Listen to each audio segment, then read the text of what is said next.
Yan na yung aking sweet and sour chicken.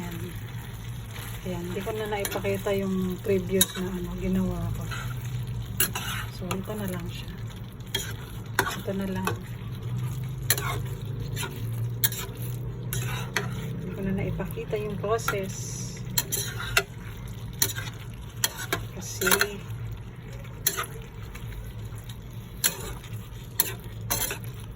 yung mga pangyayaring hindi inaasahan. So, ito na ang aking finished product. Thank you so much for watching. Sweet and sour chicken. Yan. Ang daming ang daming onion. Isip masarap. Masarap yan. Tasty. Nice. It's really sweet and sour. Kain ko na.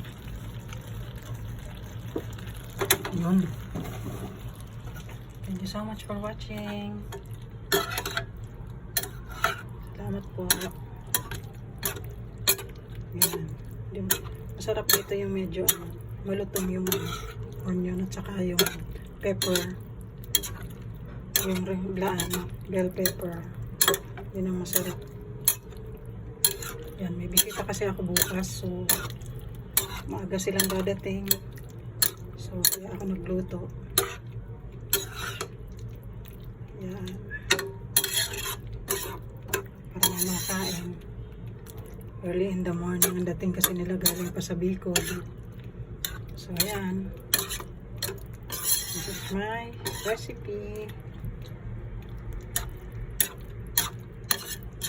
Bye. Merong yan, may onion, bell pepper, tsaka pineapple. Bye guys. See you.